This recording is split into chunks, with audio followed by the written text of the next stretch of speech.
We the people tell the government what to do. It doesn't tell us. We the people are the driver.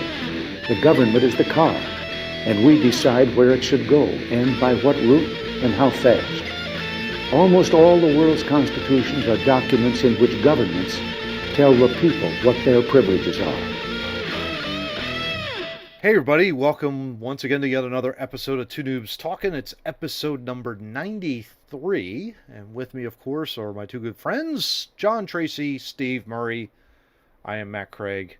Happy you are with us. Steve, how was your day today, man? I mean, what's going on here? I'm exhausted, man. Going all over the place, I saw. Yeah, part of it was a water park, and the first thing my son wanted to do was these slides, so I went up these sets of stairs 6 times to go in a row. Oh, jeez. Sliding down, and my old body, gotta work back the endurance. Holy Yeah, shit. exactly. Yeah, it's crazy. Johnny, what's going on, man? How you doing tonight? Keith has become the ultra villain in Steve's life. Keep it up, Keith. Yeah, exactly.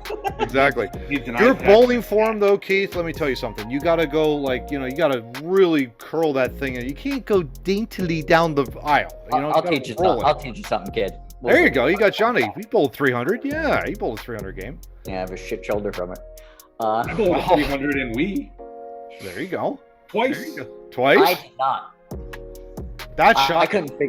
couldn't figure that out. My kids used to beat me all the time in Wii, and they were like, "I thought you knew how to bowl." I was like, "All right, if I have to explain physics to you at the age of 5 and 8, I'm not having this conversation. Turn this shit off. Go to bed."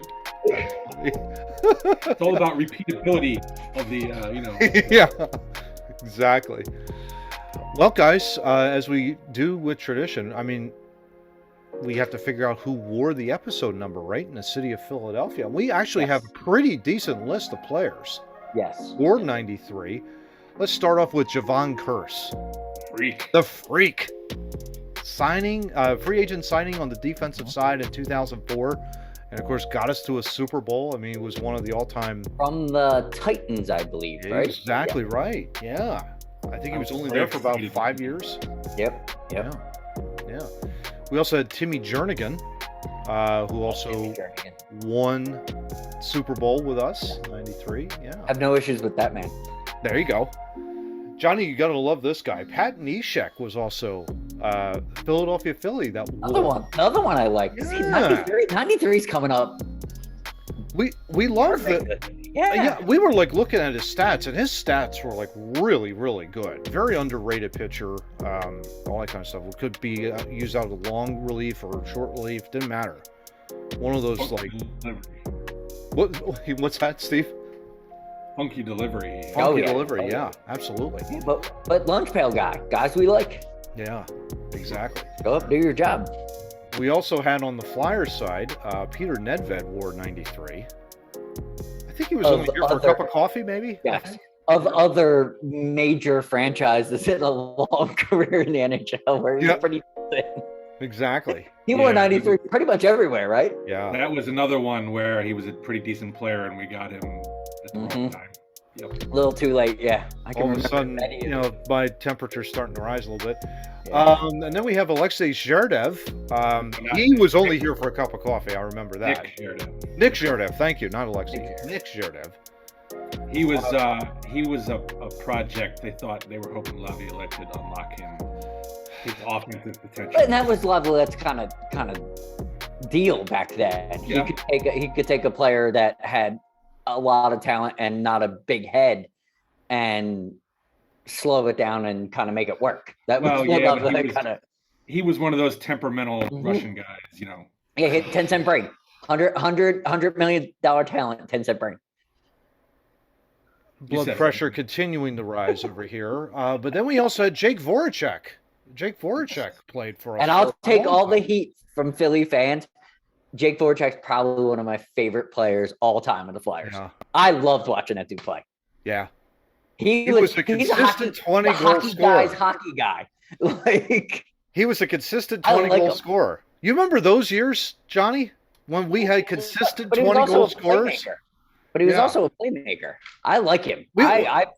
I've had no issues with that man. Okay, all right. Now my blood pressure is starting really to rise. So why don't we go in the top? Hold What? on, wait. Jake, calm down.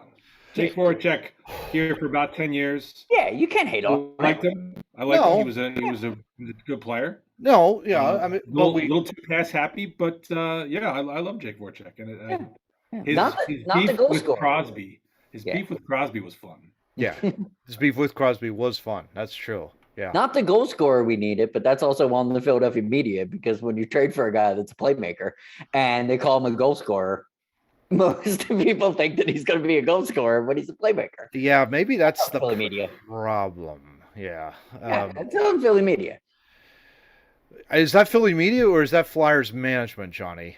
Both, because they try to sell you things that don't exist. Oh, Like, Voracek can be a 50-goal scorer. Like, I didn't believe that when he got traded here. no. Like, he's not a 50-goal scorer. He was a decent player. He's a hockey guy. That's true. Boy, could we use him now, because Oh, as we please. head into topic one, guys, Have him right now? Can he be starting on the first line right now? I'd be okay. I'll be very much happy with that. I won't be so mad. This is really hard. If you've been living under a rock and have not been following the Philadelphia Flyers, excuse us for ranting for the next 30 minutes, because quite honestly, Or going on Twitter being a Philadelphia person. yeah, exactly. Exactly. I made This that is mistake this morning. This is a great Crossing Broad article written by the great Anthony Sanfilippo. Headline: "The time has come to end the embarrassment that is Flyers management." I'm just going to read the first few lines, guys, so just settle back, relax before you blow your caps, okay? Don't go to sleep, Steve. We did. There is a legend that the Roman Emperor Nero sat on his throne and played the fiddle while the great fire of Rome burned beneath him. Turns out the legend isn't true. He wasn't fiddling. Instead, he dressed up in an actor's stage costume and sang a song as his empire crumbled beneath him. The fiddle is so much better, which is why that legend has endured.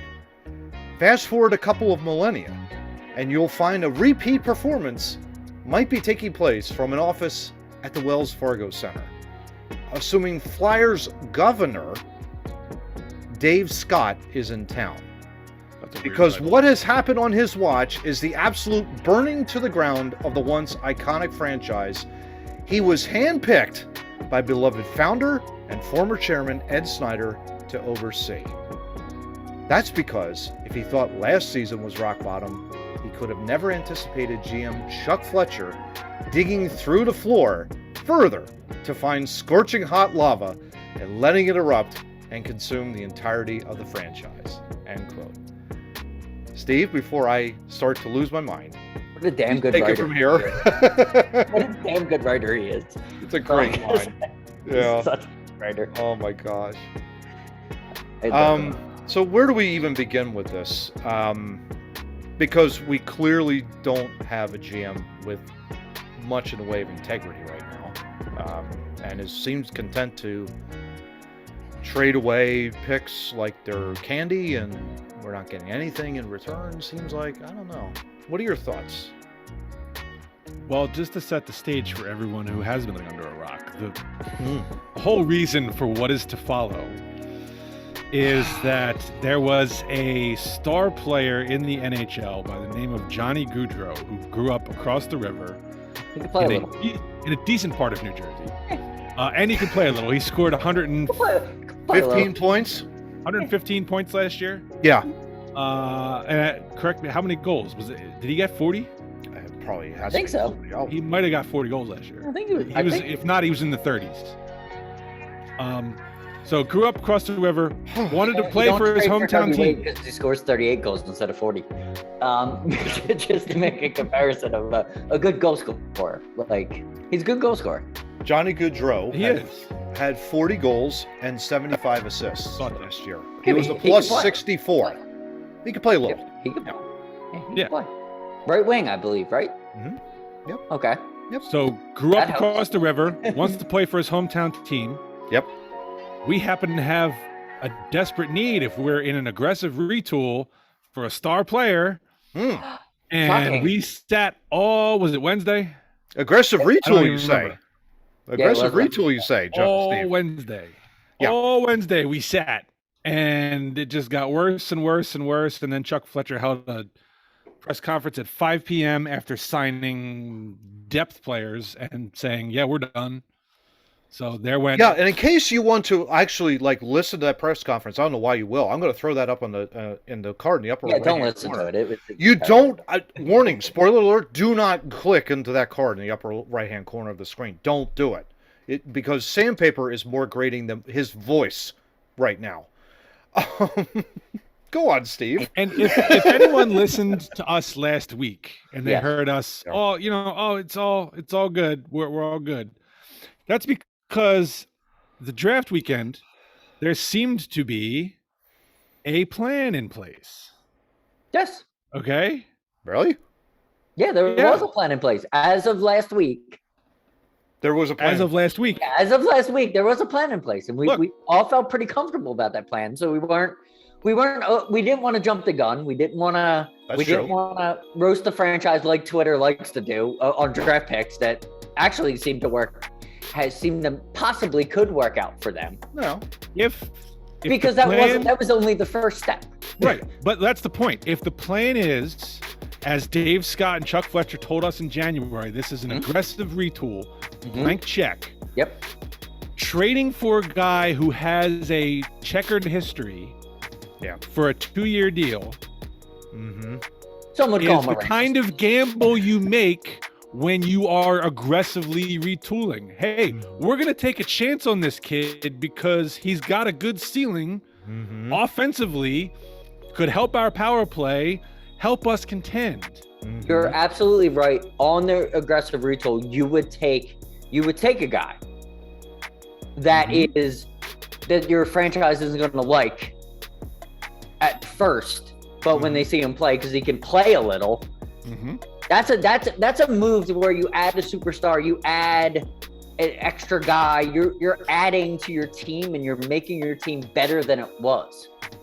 And they did that. And then all of a sudden on Wednesday, what did they do, Steve? Nothing. Yeah. And that's, so look, you tell us an aggressive retool, draft day, you trade for Tony D'Angelo, that smells like that's what you're doing.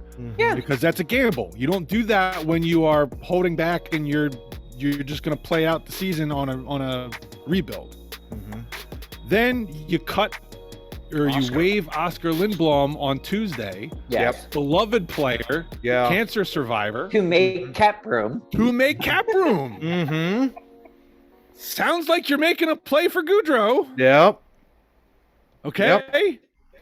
If not Goudreau, somebody. It seemed like as I was in a Buffalo Wild Wings when I saw the Oscar cut, right? Yep. And I'm like, they're making I'm eating wings, drinking beer, not deep into it, but I saw it go over the timeline and I was like, okay, this is what we were talking about last week. Like it started to get into my head. Like I'm like, all right, they're making fucking moves now.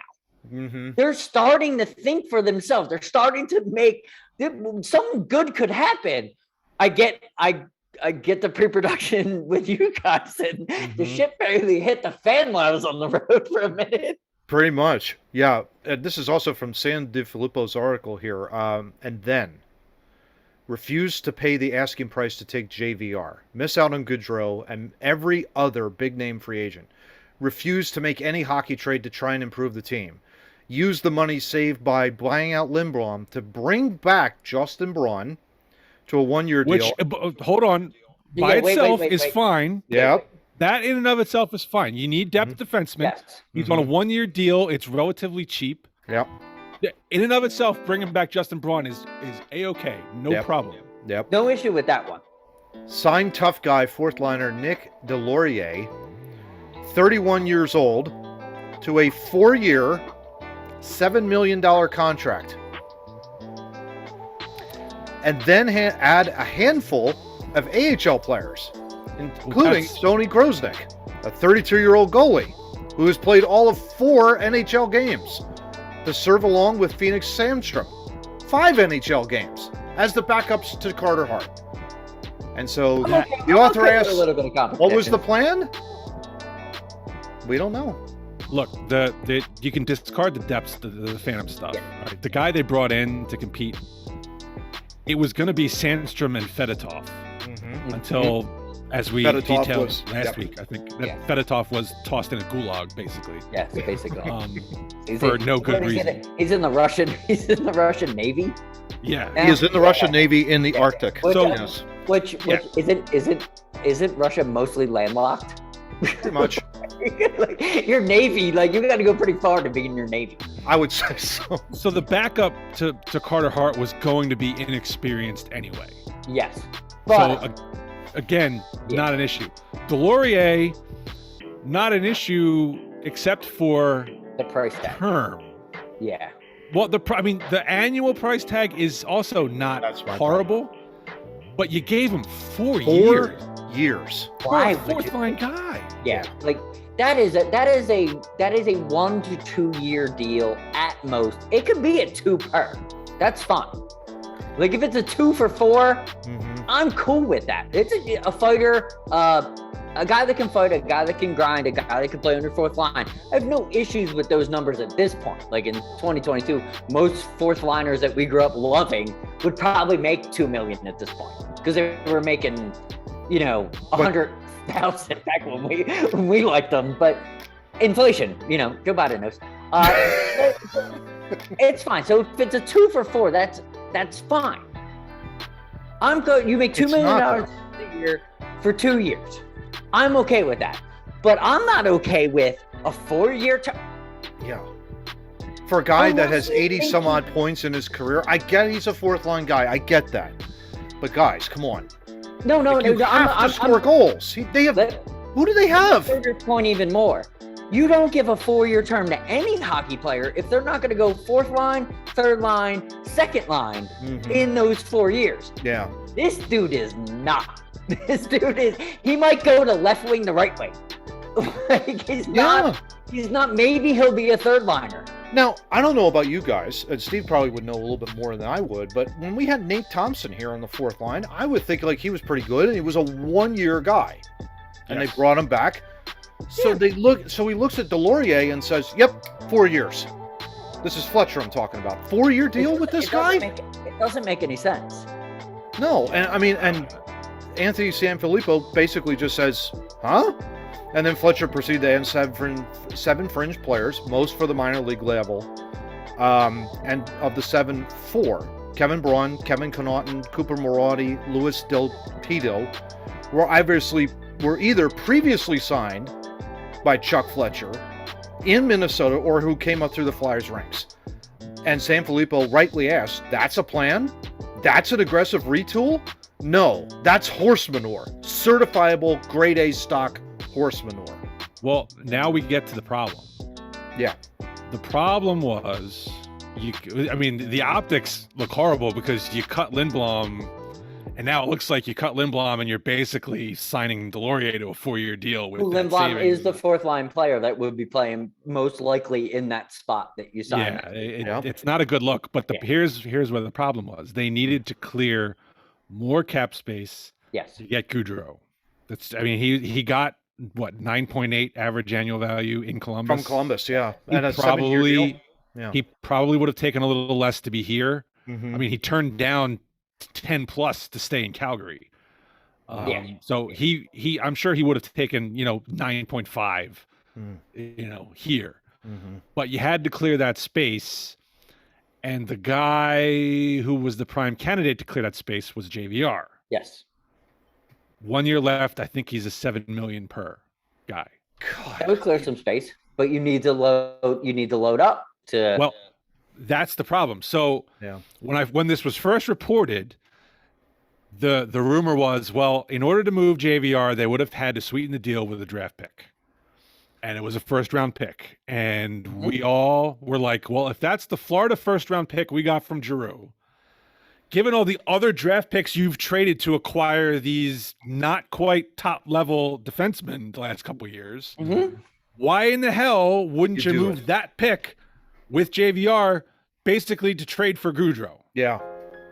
Yeah, do because it. that would have been that's an easy pick. That's not a 1 through 5 pick. We talked about it in pre-production. Mhm. That's not a 15. That's not a 5 to 15 pick. Like Mhm. Florida's going to be pretty good. That's going to be like a 21 to 30 pick, basically. Mhm. Right. So an easy pick to get rid of, but new news has arisen. Yeah. So I was listening earlier today to something that Jason Martinez, who John and I both follow pretty Yes. well. He's an amazing Flyer human being. news. Mm. Absolutely. If you great don't guy. know him, follow him. There you go. Find a way He- to follow him. He's awesome. He rebroadcasted a podcast by Elliot Friedman. Mhm. And in it, Elliot Friedman details that basically other teams said, you want us to take JVR, you got to give us your 2023 first round pick. Huh. Yeah. That I'm okay not moving. Interesting. The guy at the top of the 2023 draft, Bedard, Mm-hmm.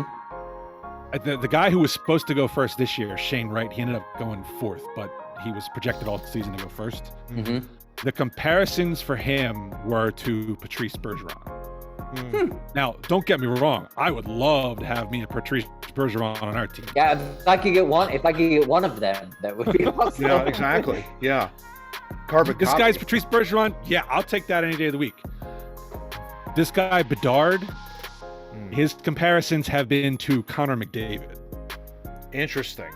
Huh. That's little a heavier, whole- little heavier of a pick. That's a whole other level, and I'm not trading our first round pick next year. In 2024. Or- Because even if we had a superstar, Yeah. we Yeah. could still suck that bad. Well, Yeah. then my question then is, this seemed at all. It seems to all. We're all talking about Ryan Ellis. Ryan Ellis's health. Ryan Ellis's health. That's a big thing. Is Yeah. that? That seems like an albatross. It's almost like a Chris Pronger 2.0 hanging over this franchise, because we don't know whether or not he's going to ever play again. They don't even know. Which And it's like, you normally- can't move him. And I don't know what like his asking price was or what his annual salary is. It's I think his AAV is in the 6 million range, Yeah. something like that. So it's like they I mean, he's if he can't play, he's going on long-term IR, so that his cap hit. But they is also not- can't just buy him out like they did Oscar. know. Well, no, there's complications that will affect your cap Ugh. severely because he's got 6 years left. I was just going to say. Then along that Okay, line. so you can't wave and buy out because Oh, that's he's a long-term guy. it's gonna Yeah. destroy you. Ugh. He's going to have to go on long-term IR, which moves the cap hit, which is, You don't wanna that's do what it. happened with Pronger for all those years. He was Yeah, on long-term IR, Mhm. so his cap hit's not costing you. Yeah. The bigger issue is without Ellis, you don't really have a number one guy. Well, Yes. and his thought was to plug that hole was Tony DeAngelo. Now, again, DeAngelo was top pair on Carolina, and I get that. But we're basing it off of this last year. And we all have talked about how great of a coach Rod Brindamore has been. Now, I get it. Tortorella, he's got a lot of work ahead of him. And it's like, I feel for this guy because it's like he's been given complete dog shit by Chuck Fletcher. And he's going to have to essentially take that and polish that turd as best as he possibly can. He'll do a better job than most, I feel. I feel, but I mean, I don't know what, and I'm thinking like with DeAngelo, it's like, I would much rather have him second pair. I wouldn't put him with Provorov, to be perfectly honest. I don't think they fit. And it's like, I don't know where you put, do you put Provi at the second pair? And if you're going to put DeAngelo, you put him at the top. I don't know. That's a question that's probably more on Tort's side. The biggest point with that, I want to get to this Twitter poll, but the biggest thing with that is that a aggressive move for a free agent that is a superstar makes your defensive pairings easier. now there's a ton of questions because apparently we got the right wing fourth line figured out. We don't the first two lines figured out. We have a defenseman, we have a goalie. Like we got some things. Like we got. Well, some things you also have guys coming off of surgery. You have Couturier coming off of surgery, Farabee coming off of surgery, Kevin That's Hayes. what I'm saying. Like, you have things that Tortorella can look at and be like, "Oh, I can work this out," but he doesn't have the superstar. Because if he had a superstar, it'd be like, okay, well, at least my one line set. Yeah, and what Like, made you know, Tortorella a X, great Y, coach? What made Tortorella a great coach is that he had LeCavalier and he also had Martin St. Louis. Now, two terrific players. Brad back in the day. Richards. Which was two lines at a time. And then and they flipped them to one line. There was a power play line. Yeah, he had superstars. He had talented players. And I'm looking at this roster. I don't see it. I mean, I see a lot of question marks. There are a lot of questions. And ifs. D'Angelo looks a lot better if he's headmanning the puck to Johnny Gaudreau than he is going to look trying to headman it to Nick Deslauriers. Or my biggest point in pre-production, Claude Giroux, because Fletcher can't get away from this. You traded my superstar. Yes. And never brought me one back. Yeah. Yes. And that's what has a lot of people pissed off about that. Let me get back to the pick though for a second. Go for it. Okay, because we all thought it was the Florida pick, and we're like, what the hell? And we find out it's the 23 pick, and we're like, yeah, don't do that. Yeah. But here's the problem is still this is Chuck Fletcher's fault. He waited until basically the day of free agency without moving JVR. Yeah. Yes. If you do this last season Yep. at the trade deadline, Yep. nobody's going to be asking you for a first round 2023 pick. You could get a haul for him. Great point. You could get a haul for him. I don't know if you can get a haul. You could get two minor leaguers, a shitty draft choice, and the cap taken care of. No, you're not going to get an NHL player, but you could look to the future with dumping him, because they would give you two dudes that were projects. Fair point. Right? Right. Yep. Like, But that's now, the way that works. But now, no. right. But now they're watching this. Shit now. They're watching this. Oh, Johnny Gaudreau's hitting the market. He wants to play for Philadelphia. They don't have the cap room. They're going to try and send me JVR. I'm going to rob them blind. Yeah. Yeah. I'm not going That was to the give up attitude. shit. He painted himself into a corner, basically. We knew this was going to happen. Yeah. Okay. Everybody knew Gaudreau was going for free agency. Yeah. Yes. Right. Yeah. You knew there was going to be availability, some top superstars available at free agency, and you didn't take the steps you needed to do to clear the cap room in time to do it. Why? Hey, here's another question to you. When you're selling Giroux to Florida, who needed him, why couldn't you cut cap space then? Yeah. I don't know. You're actively trying to do something last year that now you're coming in the free agency now, and you it seems like you forgot what you just did. Like you just did that, and now you're like, I don't know what to do. And that's pretty much what his press conference was. Like, we're done because I have no fucking idea who I am or how whether that came from upper management or him. I don't know. I think that was 100% from him. And I guarantee you that if Snyder were alive, he would not be saying those words. Otherwise, he'd have his balls castrated. I mean, seriously. Definitely would have had a press conference after his press conference. To say that I'm not happy, it's like I have like this with Fletcher. It's almost like Rob Manfred heat. You know, it's like I can't stand this guy anymore. You know. So let's go to the Twitter poll for God's sakes. Yeah, with Matt being so mad, let's go to the Twitter poll. So 24-hour Twitter poll that I tripped upon this morning was from Flyers Nation, who is awesome. Yep. Flyers Nation is awesome on Twitter. Flyers Nation. Awesome. Yeah. So they did a Twitter poll of should the Flyers fire Cliff Fletcher. Chuck Fletcher, whatever the fuck his name is. It says Chuck right there.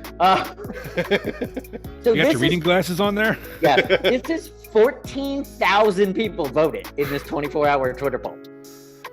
Just to give non-hockey people that watch us, there's only 19,306 seats in Wells Fargo. Yeah. 14,000 people voted on this poll. Yeah. The end result was 96% to 4% to be In favor fired. of To be fire. fired. Yeah, to be fired. Man alive. I Yeah, don't let's know throw if that up on anybody screen, in Philly Johnny. doesn't want this dude gone at this point. Yeah.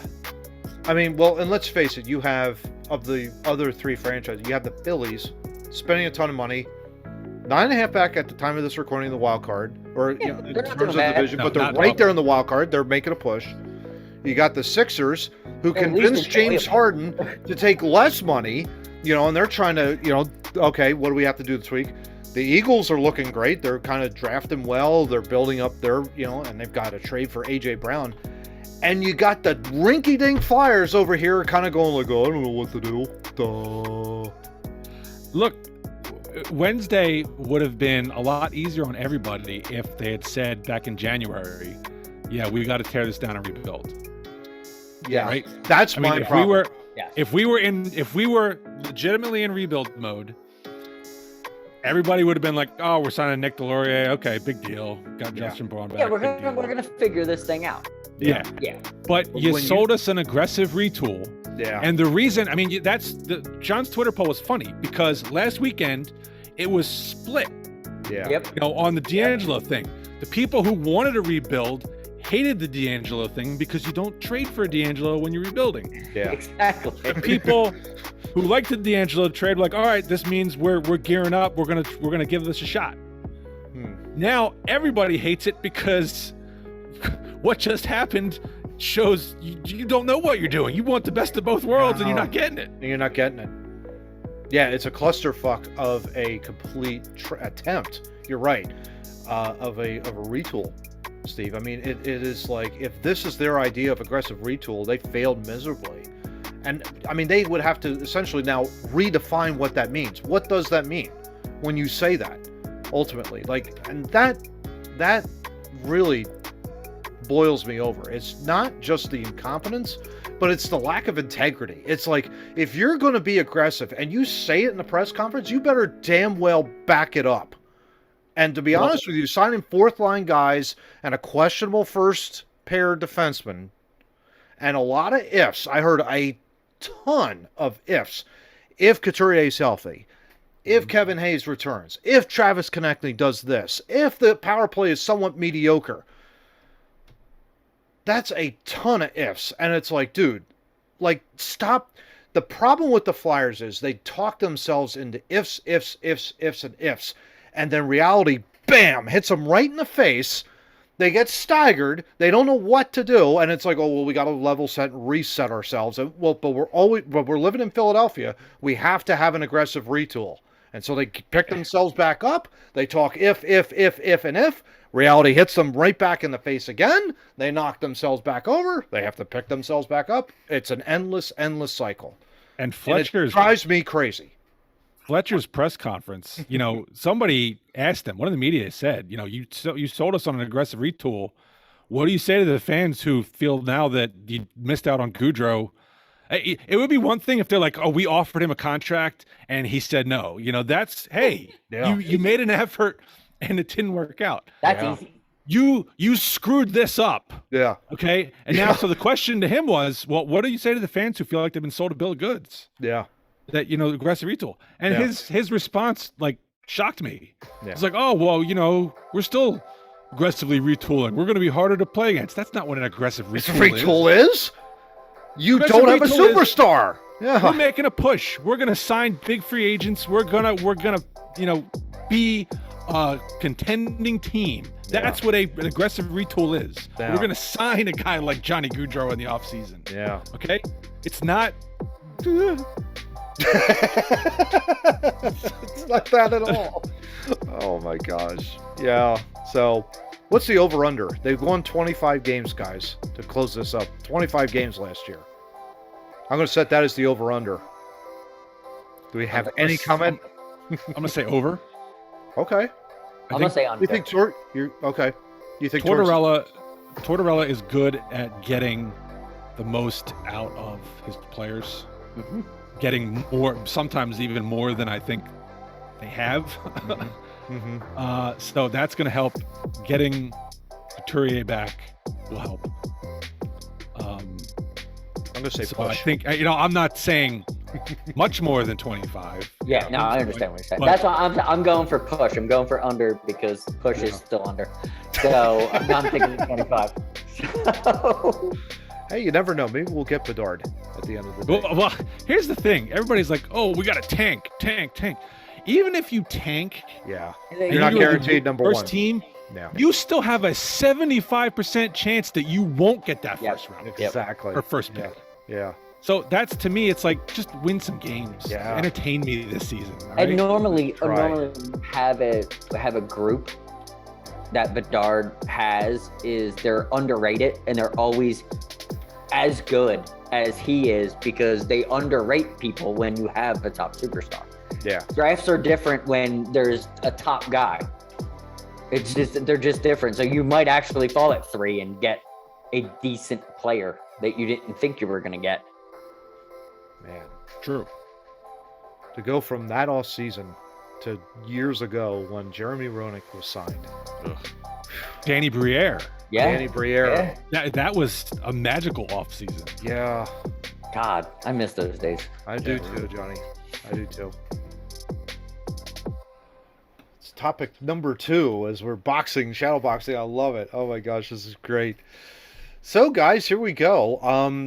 I don't know if you've also heard this. On a lighthearted note, the deal that Elon Musk had with Twitter is officially dead as of Friday. We're talking about him again? Well, There goes hopefully our- for there goes a our long, counter. long time. This is probably it for a while. So, yeah. Right before pre-production, I was working on an After Effects program in Adobe trying to create that counter for you. But when I got into the meeting, I found out we were talking about him again. I just scrapped it. Kind of like Elon does with SpaceX and everything else. Love it. SoFi.com article here, of course, talking about what lies ahead now for Twitter now that the deal is dead. Basically, just quick recap here this past Friday. Elon Musk told the SEC he was looking to pull out of his $44 billion deal to purchase Twitter. Following a hostile takeover bid this spring, Musk had negotiated a price, announced his intention to take the social media platform private. Since then, though, a snag emerged when Musk claimed Twitter had failed to provide enough information concerning so-called bots or fake accounts. A legal battle is now expected, continuing a wild saga that first kicked off in April after Musk announced that he acquired a 9% stake in the company. And then, of course, Musk then sold stock he owned in the automaker Tesla after the terms of the Twitter deal had been reached. So, kind of goes on to say, well, who's affected and all that kind of stuff and what's the future going to be like. But we were kind of talking about this, right, in pre-production, John. I guess I'll go to you. We believe that it is actually more good than harm. Why don't we explain what we think? I don't know if I think it's good, but I think that he's playing the long game here. Oh, Now that he's pulling out, I'm starting to see that he's joked about Twitter. I'll delete Twitter and then I'll delete Facebook. He's trying to make a point, and he's got enough money to where he can do shit like that. Like, we can't just go buy Twitter and fuck with the executives there, but Elon Musk easily can. So I'll just sell that off. I'll take care of that. Like, I'll just here look, I'll float 44 billion out, and then I only have to pay you $1 billion, which was his fee for pulling out of the deal. All he had to do was give them $1 billion and he can walk away. That was in the original deal. But it doesn't save him from lawsuit. But Yeah. I'm wondering, with the lawsuit, me and Steve were just talking a little while ago, that lawsuit could get a little hairy because he can ask for things, right? Yes, when you are in litigation, the reason litigation in America is so expensive is because of discovery. Yeah. Which is where you ask the other side for information, documents, things of that nature. And in some lawsuits, that can be lots and lots of paper. And so, you're implying what he's going to ask for is the information about the bot numbers. And he could get it. Now, there are ways to protect information from becoming public in court Absolutely. You know, We've seen that in many lawsuits. in most lawsuits, you get what's called a protective order, which will usually you get 2 levels of protection. So there's documents that the public could see. So they would be exposed at trial or somewhere, and you have the level where just the parties can see it, the public cannot. And then you have another level still where the attorneys can see the information, but the parties themselves cannot. So you could have a situation where, and I don't know whether they have the legitimate ground to back this up, but they could ask for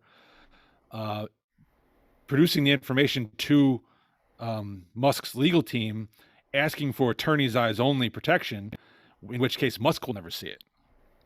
Interesting. But a judge, he could fight that, and the judge would have to rule on it. Next question. He can be sued, right, and appeal. So he can take this to more than one court, correct? Well, so the shareholders, I think, are saying, you made the deal, you should have to go through with it. So they're going to sue under legal recourse, and a judge will decide whether or not. I'm not disagreeing with them at all. If Musk loses, yes, he could appeal. I don't know where the case is, if it's federal or state court, and then depending on that, depends on. I believe it's in Maryland for some reason, what I read, but I could be completely wrong. But I think. But it could be Maryland State Court, or it could be U.S. District Court, Maryland. I don't know exactly where it is. Okay. So yeah, I mean, the appellate review would be available regardless of which path is taken. But he could stretch this out, is what I'm trying to say. Oh yeah, absolutely, it could stretch out.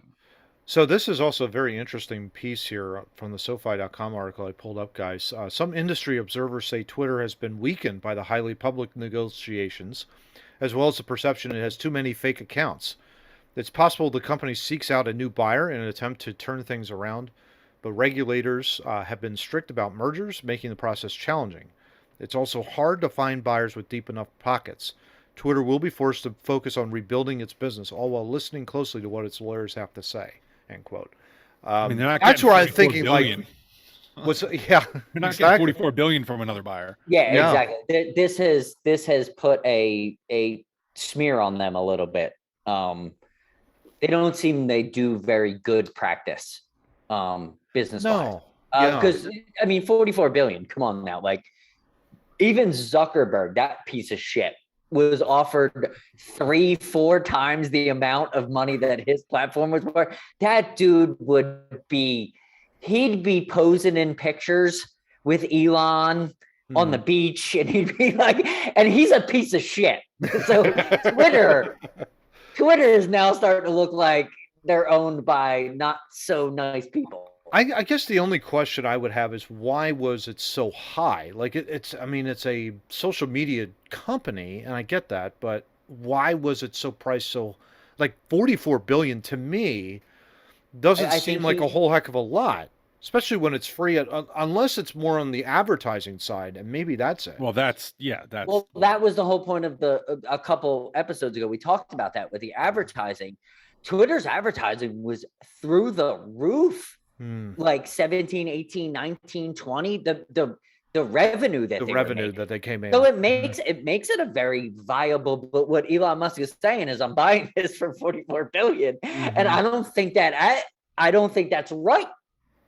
Yeah. It's almost like it was setting as if, and maybe, like I said, it does more good than harm in the fact that it shows them as kind of like a fraud organization, in the fact that they have so many bots and so many fake accounts and things along those lines. I don't know. I think that's a terrific win, because I think a lot of it too is, like, you have to think of it too, a social media company, if you're being followed by a bot who's like negative or all the time at you, it's like it affects you mentally more than anything else. I guess I'm going a little bit off the beaten path. Well, no, but that's also what Harvard's actually doing a study about that with the effect of social media. They're doing a split study of people who are not on social media and people that are constantly on social media. Same age group, same. It's going to be released, I think, next year. But it's stuff we need to look at because it does mentally affect. I mean, views on YouTube, mentally. Like when we were getting 150 views, we were like, oh, we're doing something. You know what I mean? Next video comes out, it gets 11. It's like, that sucks. Like, not saying we're doing anything wrong, but social media does have a huge effect on mental health. Yeah, I think that would be really good to kind of take when that comes out, Johnny. We'll have to take a look at that for sure. Maybe make it a future topic. But yeah, I think that's probably one of the biggest. I was kind of like happy about that in a way, even though it's like it's going to go through legal hell, and I get that. But just the fact that answers that we can get. Yeah, I mean, when they had a report of like 5% of 229 million users were fake, and when the president of the United States has like half of his followers as fake accounts, it's kind of like, well, but we already talked about that where we said there's no way it's just 5%. Like, yeah, it has to be upwards of 10 to 15. Well, that's really the thing here is, ordinarily you would say, well, why couldn't Twitter just give you the information? It seems like there's something to hide. But they did give information. Yeah. It's just Elon and us don't believe it. So either they're actually right and it is 5%, or they are hiding something. And to Matt's point, going legal, that actually makes everybody feel comfortable about it if you care about it, because maybe we'll get to the bottom of it. Yeah. I mean, I don't know if I even care to get to the bottom of it. I mean, I use Twitter. Me, Steve, Matt isn't even on Twitter. Me and Steve use Twitter very, very little. It's not like we're trying to get famous on Twitter. We're not being Tom. Hopefully he's listening and he heard that. Post 170 trillion times a day, and I love him for it because he's the only thing on my feed. And he's funny as fuck. Yeah. Keeps me on Twitter. Tom keeps me on Twitter. So do me a favor, Elon. Buy that shit and pay Tom. It'll make everybody's life better. I was going to say, maybe Tom has a finder's fee or something like that. Maybe I'm hoping so. Somewhere. Wouldn't that be something else? That's funny. And now, a word from our sponsor. This week's episode is brought to us by Fat Killers. Tired of trying dieting and exercising to lose those lots of pounds? Try Fat Killers. First thing we do is we take a corkscrew and a vacuum cleaner and a hose.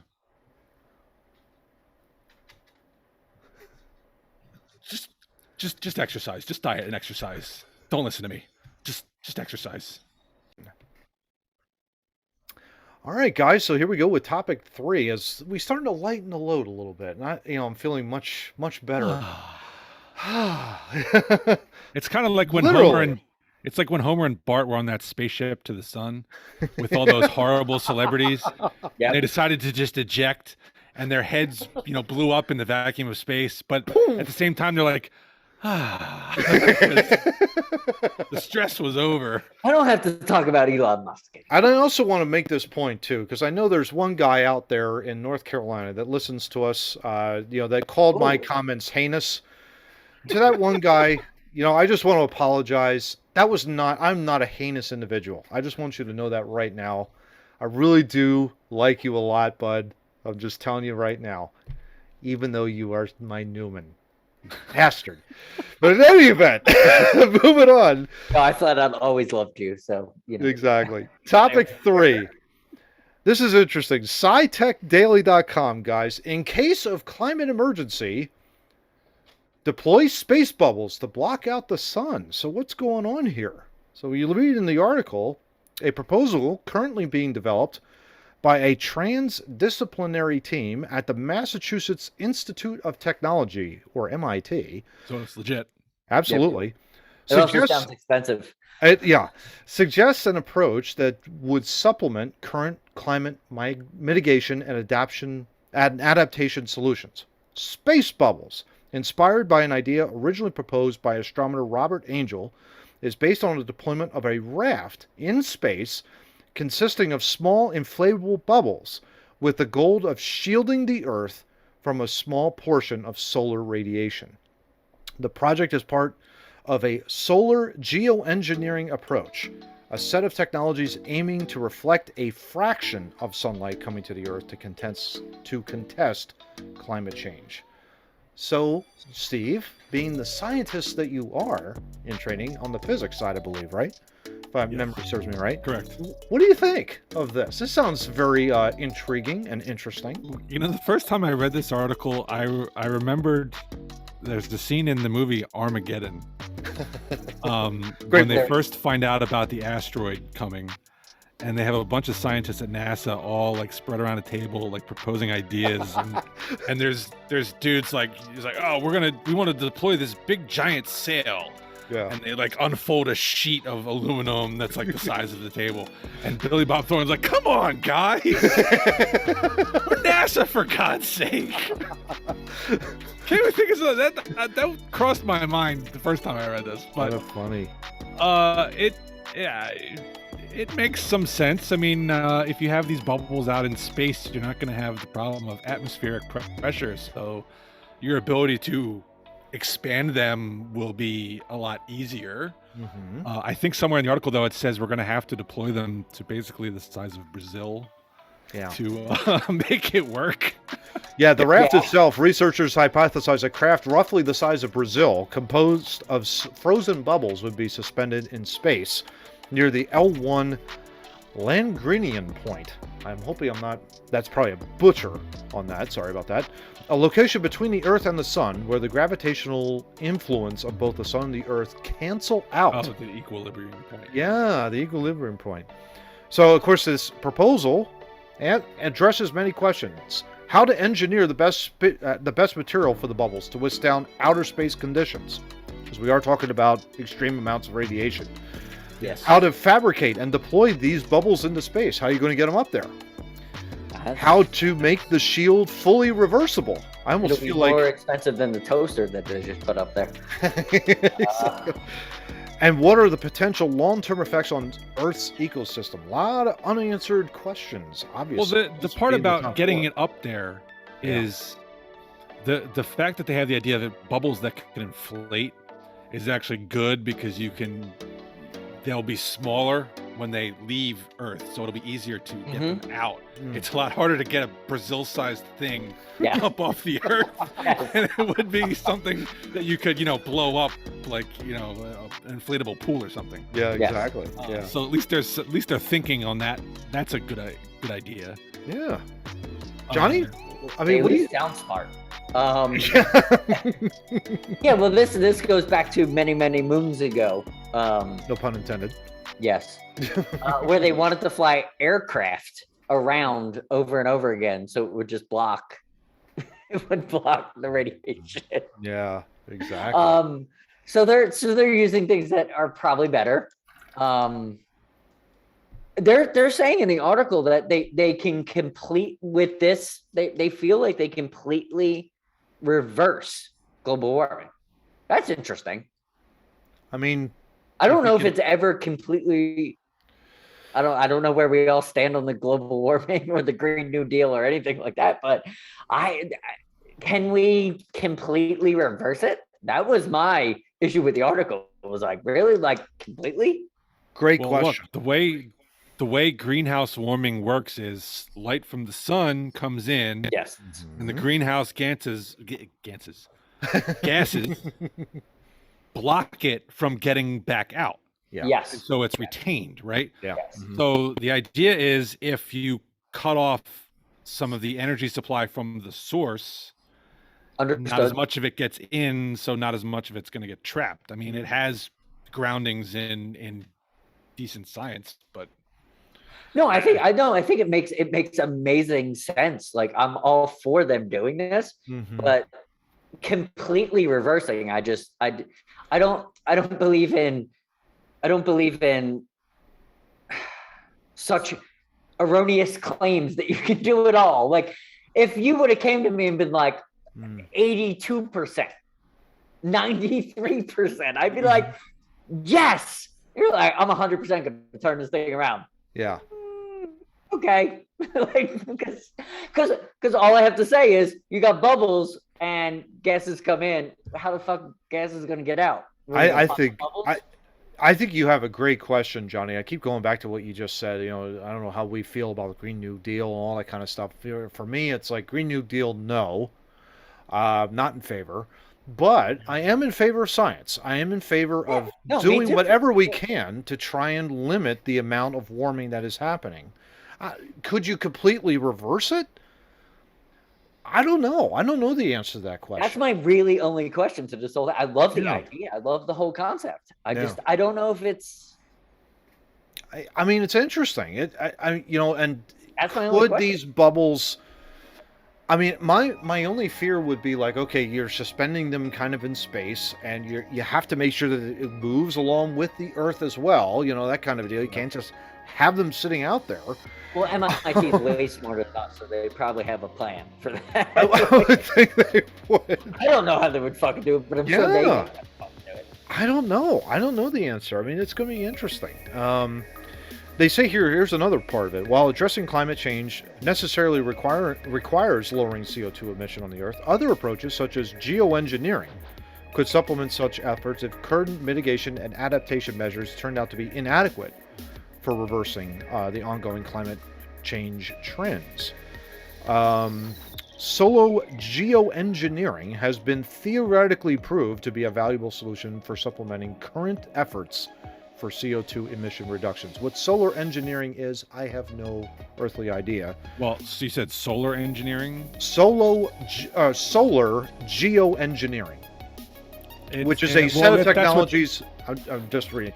A set of technologies aiming to reflect a fraction of the sunlight coming to the Earth. Yeah, that's what this is. So there's two ways you could do it. You could reduce the number of gases that go out. Yep.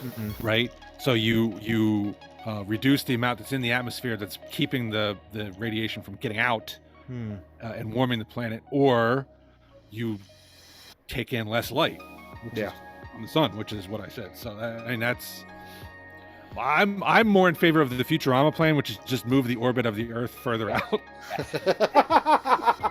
Probably a little bit more difficult than space. I was going to say, putting us in a geometric dome, kind of like what they did with the Simpsons movie, that doesn't seem like it would be a good idea either. Just saying. No. That would not be good. Can I say the controversial thing that probably nobody wants to hear, no scientist wants to hear, no human wants to hear? Why can't you going to say it anyway? Go ahead. Yeah, I'm going to. Why can't we all just work together and drop some emissions on Earth? Make cars work better, make factories work better, shoot bubbles into it. Why can't we just all work together and put it all together? And maybe reversing it would be a good thing instead of trying to politicize everything. Oh, Johnny, stop with your pie in the sky thinking. Come on. Jeez. Well, John, what you're forgetting, I'm glad Matt brought up The Simpsons. Because what you're forgetting is that Mr. Burns so eloquently put it. For years, man has yearned to block out the sun. And with these space bubbles, we can finally do it. Exactly. All right, guys, we close out Two Noobs with topic 4 here, and this is kind of a lighthearted, silly article here from the New York Post. Me ribbon speech. I love it. Avoid self-serve checkouts, lawyer warns, or it'll cost you thousands of dollars.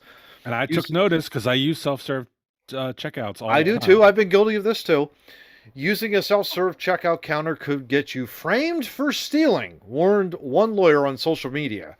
Attorney and influencer Carrie Jernigan, who often shares legal advice to her 1.2 million followers on TikTok. 1.2 million followers on TikTok. Has alleged, Mr. Murray, that stores are using security footage at the register to accuse innocent customers of theft. As a criminal defense attorney, I advise most people to steer clear of self-checkout, Jernigan says in a video. The lawyer says there are 3 groups of people who are being charged with shoplifting during self-checkout. The first group is those with the intent to steal. Dun, dun, so people who are actually stealing, who... Yeah. I'm shocked that there would be a category of people actually stealing shit from Walmart. I'm shocked. Actually catch them in the act. Really? You got to watch out for those things.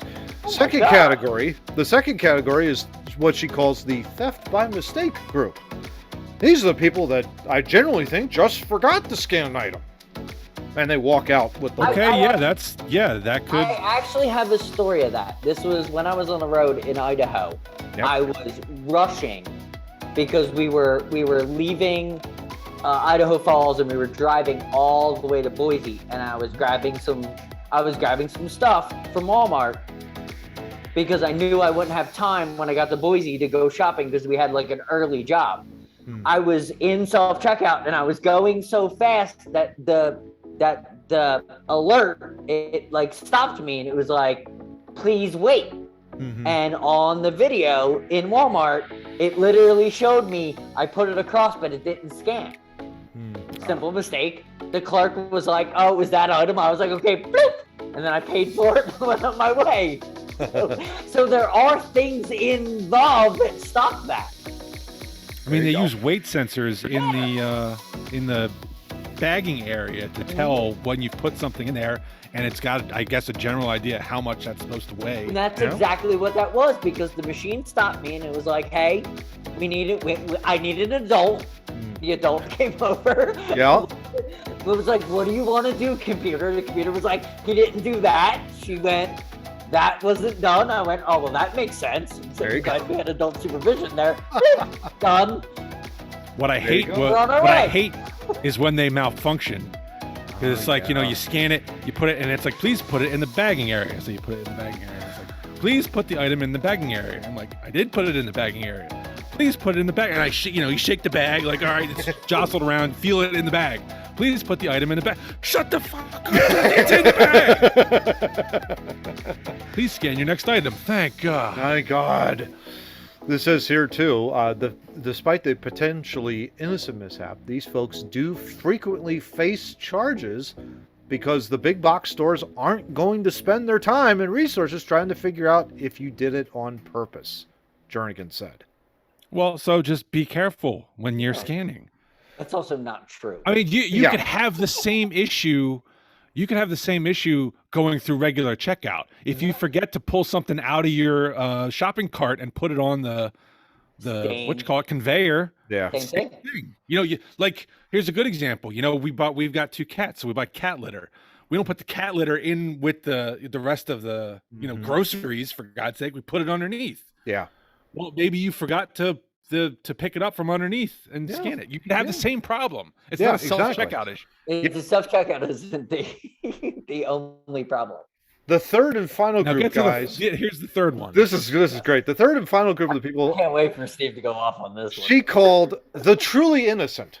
Most of these are not getting charged day of, she explained. Rather, their predicament begins when someone in the asset protection department of a store, starts counting inventory, perhaps days, weeks, or months later, and comes up short. So they will begin watching hours of video to see the last person who checked out with the Mario Lego set because they're too short, or an Xbox game. And for some reason, they pinpoint that they think you did it. End quote. All right. Hold on a second. Did we not just hear about how they're not going to spend resources to figure out whether or not it was intentional that you took it? Exactly. But they will spend hours watching video of self-checkout In the asset protection department of the store. With a Lego set. Yeah. In the asset protection department of the store, Steve. I want to have that as my job title. The asset protection associate. In that would be awesome. Look at me. Yeah, it's probably a cool job, but the bullshit of it is that if you slip and fall in a Walmart, they'll give you 10 grand so they don't have to go to fucking court. That's true. The bullshit of this is like, oh, they're gonna take you to court because you stole Q-tips by accident. So funny. This is what got me off the rails for this. Are willing to settle before they even have to deal with it. This is the part that gets me. This is the part that gets me here. Okay, I just saw this guy with a Lego set on self-checkout. Yeah. you've also got the freaking record Yes. of what he scanned The and PLU. paid for. The Yeah. PLU will go to the exact box Yeah. because they don't have. It's not just because you see lines doesn't mean it's the same fucking number. Yeah. Like, they all Yeah. have numbers, Yeah. so you can line up. PLU 44745 was purchased on 12/15 by Steve Murray, and PLU 4444444 was stolen by John the next day. Yeah. You're not going to go to Steve Murray's house and rack him up for Knock on his for the door and say, PLU "Hey." that wasn't. Exactly. This lawyer was just, they were scrambling for video content. Drumming up. He must have had drum some up weird business. ass case that's Drum up business. clearly never going to happen. It's 1 in a million.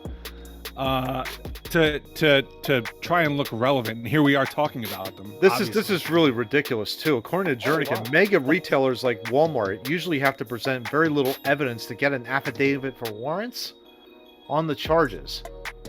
I'm thinking, Well, that really? might be true. I guess. Yeah, that's probably true. The charges that could land you up to a year in jail, she cautioned. You have to spend thousands of dollars hiring a lawyer, and we have to go through grainy video footage to try and determine what all you bought that day. Wait, go through the footage and compare that to the receipt. Jernigan, Because I guarantee you, if you're not, okay, we're talking about people who are not in the first category who actually walked out with something on purpose, Yeah. or 2, walked out with something on accident. So the grainy video is going to show you scanned everything that's on your receipt and Yeah. walked out the door with everything on your receipt. Yeah. End of story. Yeah. Yeah. Exactly. Closed. This would Come not. on. This would not hold up in court at all. No. It would never. No judge would want to play with that. No. I don't think a police officer would want to put No. up with that. Probably No, not. exactly. I'm not going to go through the asset department. I'm not going Honest to with you- scan through this video footage. Honest with you, do you think an asset protection person wants to play with that? They're dealing with the other two. Why would they want to deal with it? What do you think? Asset protection program people are just hanging out like, I'm gonna get Annie Mae because she fucking bought too much rice. I think it's just bad inventory management, to be perfectly honest with you, Johnny. You Well, know, it I sounds mean, at the like- end it of the sounds day. like it sounds like she's a bad lawyer Yeah. and she's barking up a tree that doesn't work very well. And yet she's Long got story 1.2 million. That's the thing. What? This lawyer has 1.2 million followers on TikTok. Dr. IP, who's far more Yes. impressive, Far more better of a should lawyer. have 2.4. We got to push him, get And up to I 2.4. guarantee you, Yeah. without even having seen the video, I have no idea who this person is. I guarantee you, this is just somebody holding up their phone going, hey, so here's a reason why you shouldn't go to Yeah. self-checkout at your big box stores, because, it's just their face. I actually put production value into my videos. Come Hell on. yeah. Hell yeah. And by Absolutely. the way, you shouldn't go to self-checkout because it cuts jobs. You should probably go to full checkout so we can get 6 or 7 people fucking employed in this country. Do Mhm. jobs. I was just going to say, guys, self-checkout, do you use it or do you not? And I think I use it. I only use it when I assess the situation of I'm going to spend less time in self-checkout than I am in the checkout line. yeah, like today. Yeah. I'm Terminator when it comes to that. Like, I'm looking at everything that's open. Mhm. I'm looking at children. I'm looking at carts. I'm making sure, okay, she's got 47 items. She's got 47 items. That's going to be like 7-8 minutes. Okay, there's 3 teenagers ahead of me. That's going to be 5 seconds. I'm just going to get in self-checkout because I'm Yeah. going to get out of here quicker. I don't want to be there. I'm socially awkward. I don't want to be there. I'm only looking for my out. That's all I'm looking for. I think I would generally agree with that. It also depends on how many items I have. Correct. If I've got 5 items, yeah, I'm going to self-checkout because I can go boop, yeah, boop, no, boop, boop, absolutely. be done. But if it's a shopping cart full of groceries, $200, I'm like, Yeah. you know what? I don't feel like bagging this crap all myself. I'm gonna get some help. Gotta have some help me out. Yeah. Just for I do not at the grocery store. I do not go to self checkout because that I would rather someone else bag my shit so I can help. Like I don't care. I don't care how long I have to wait at the grocery store. But if I'm just doing a Target, Walmart, or whatever I'm doing, it's what I have. It's how I can get out of there. Yeah. Because I don't want to be. I didn't even want to go there in the first place. But Target sells groceries, They so do. reconcile that, Mr. Tracy. Oh. I don't. Well, I only buy limited groceries at Target. Oh, there you go. Yeah, it's the same for me. I'm basically also coffee creamer, chips, and salsa, and something else. It's not. My Target haul is never large. there you go. There you go. So Yeah, I can't. For me, it's like I agree with Steve. In terms of groceries, it's 5 or 6 items. It's self checkout. Yeah. Today, I had like maybe about 10, but I had like a carton of protein milk. I also had like a couple of other heavy duty items. Detergent was another thing, and it's like, okay, I'm not gonna scan that and put that in. I had more than 10 items. It's like that goes right into the aisle. For me, it's like I don't mind waiting. I really don't, because it's like it's a crate. It's here's another wrinkle to that is like if you're buying like fresh produce or something, like I know where to find if I get a green pepper. I know where to look that up. Yep. I know where to look up an onion. But if it's something where I'm like I've got no freaking clue what this is, I'm gonna make the cashier be like, weigh this, because I have no idea what it's called. What is this green thing? Oh, it's an avocado. Oh, that's it. Yeah. Go ahead, weigh that. Luckily, in my HEB, my local HEB, they have weighing stations. There you go. So I can actually, I don't have to think. I can be like, okay, red beet, and I can just be like, search by red beet, and it's like, does it look like this? And I was like, yes, it looks like this. On scale, it puts a fucking sticker right on it, and I'm like, yes, like I have a scannable sticker. Every supermarket needs that. I hate when you get up there and it's like you have a roll or something, a loose roll, and you put it on, and it's like, does it look like this? I'm like, no, it's not shaped like that. It's also not shaped like that. I don't see other rolls on here. What the hell do I do? It's not a short roll. It's not a long roll. It's the other roll that you have that you don't have on there. It's the short little rectangular roll that I want. I remember this was a while back, but Wegmans had like these little baby romaine lettuces, probably about like a good, I don't know, maybe about a good 6-8 inches long or whatever. But, and to your point, Johnny, they also had weighing stations in around the entire produce area.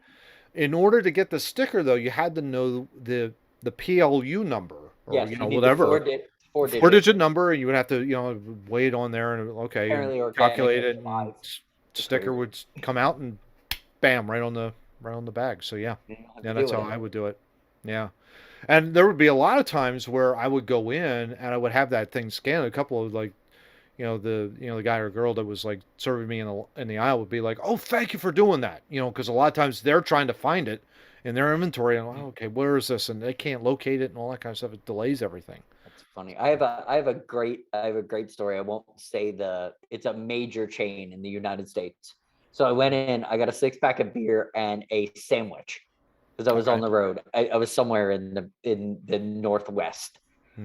So I scanned the sandwich, I scanned the beer, and then they're like, "Oh, well, authorization." Like it goes to this whole thing. There was nobody on the floor. So I waited. I'm looking around. I'm trying to see. Dude, after 20 minutes, the machine literally put up a thing, "Are you 21?" I was like, "Yes." And the transaction went through, and I left. Wow. I was like, okay, so the machine is just as impatient as people. It's coming, dude. Just tell me. Oh my gosh. Oh, that is hilarious. Some legal ramification of this. And I hit it, and it let me pay. If you were waiting there for 20 minutes, I think it's safe to assume someone under 21 would not have waited that long. Yeah. So exactly. I'm thinking, but it was one of the funniest moments because it literally just popped up like, "Are you 21?" I'm like, "Well, hell yeah!" Like I'm fucking 40, and it just let me go. There was There you no, go. the red light went away. Everything went away. Like all the seriousness from the beginning just went away. So It's all in the software. It says if wait time longer than 20 minutes, then present this screen. Because everybody over 21 will wait for liquor. yeah, Like they will. If they want it, they'll wait. You know what Yeah. I mean? Like, too funny. So let's close out with a quick mini happy, guys. What do you say before we get out of here? This is really, really cool news. John and I kind of alluded to this way back. I'll have to look to see on the episode counters. I don't even, it was early. It might have been Very our first early. episode, actually. Might have been. It easily could have been our first episode. We'll have to do that. But effective today, there is now a new nationwide 3-digit mental health crisis hotline that goes live today in the United States. The number is 988. So it's you basically dial that number if you have any suicidal thoughts, any other mental health issues or emergencies. You call that number as opposed to 911, where that's like you're calling your cops, you're calling your paramedics, police, fire, all that kind of stuff. 988 gets you into a mental health council, mental source. So federal government actually spending wise money. They provide over $280 million to help states create systems that will do much more, including mobile mental health crisis teams that can be sent to people's homes, emergency mental health centers, similar to urgent care clinics. So it's a really, really good thing, Johnny. I'll let you go ahead and say what you want this was in regards to that. Trump announced this years ago, and I'm actually glad that it survived the political game. This is something that it's not a Trump era thing. Well, it's a Trump era thing, but it's not a Trump thing. This thing has been in works for years and years and years. Probably the Obama administration is when it started. And they were able to get through the politics and actually put a 3-digit number out. Because the suicide hotline was 1-800-SUICIDE or something like that. It was something fucking ridiculous. Like if you're having a mental health crisis and you need help, like how are you gonna fucking remember what the fucking like? It seemed like bullshit to me. Like it seemed like the government didn't fucking care. Because like how is any gonna be? I don't remember that. Like how is anybody remember that? I didn't even realize that there was one.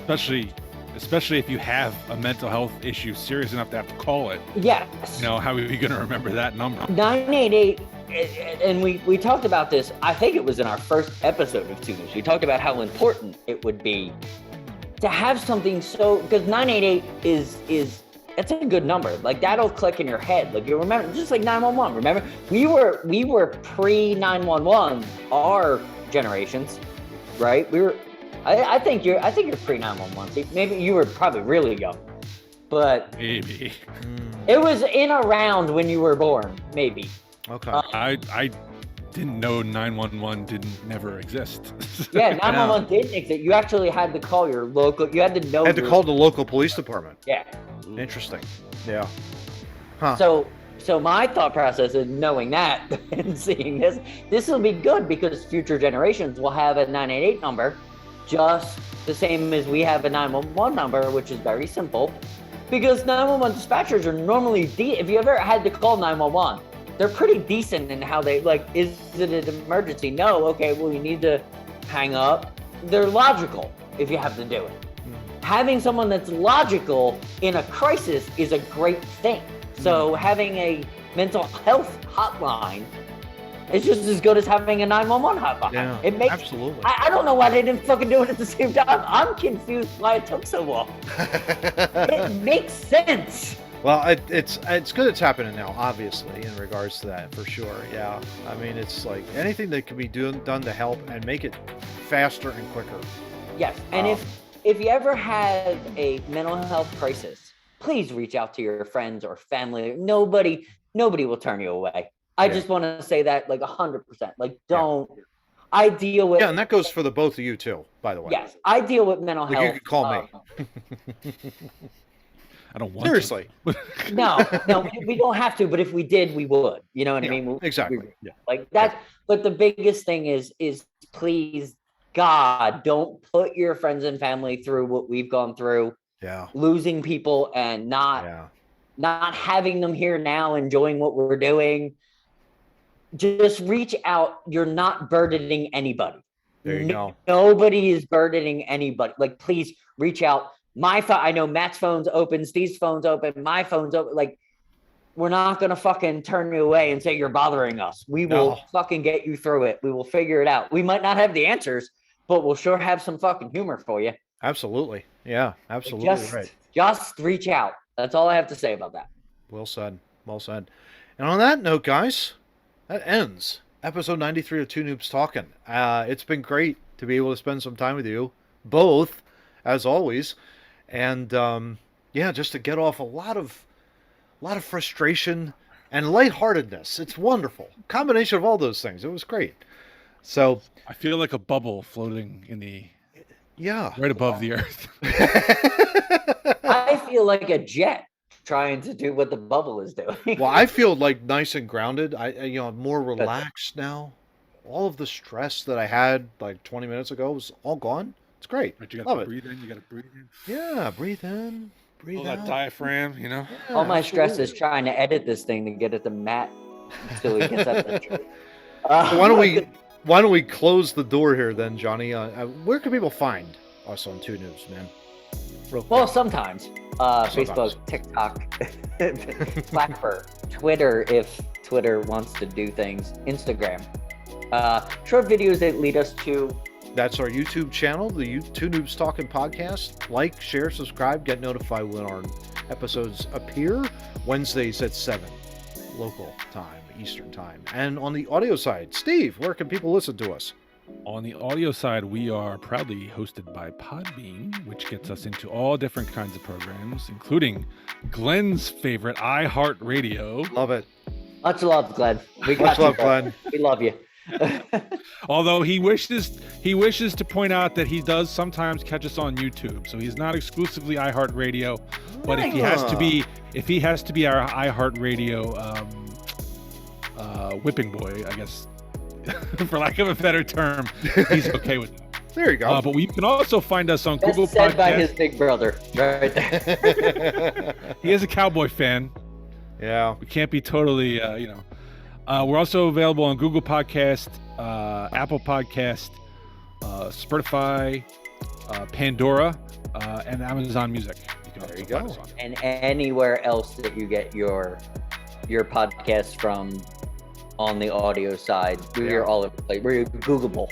And if we're not on your favorite podcasting site, tell us, and we will go down to those people's houses Yes. and protest until they put us up there. Yeah. Exactly right. Or Glenn will do it because he apparently does our biddings. Might as well. All right, now- Might as well get him to work.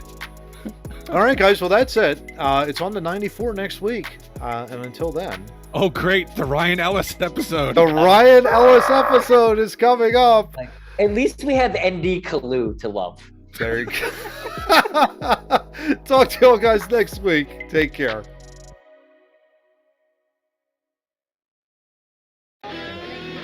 If you don't read the newspaper, you're uninformed. If you do read it, you're misinformed. That's a great question. What is the long-term effect of too much information? One of the effects is the need to be first, not even to be true anymore.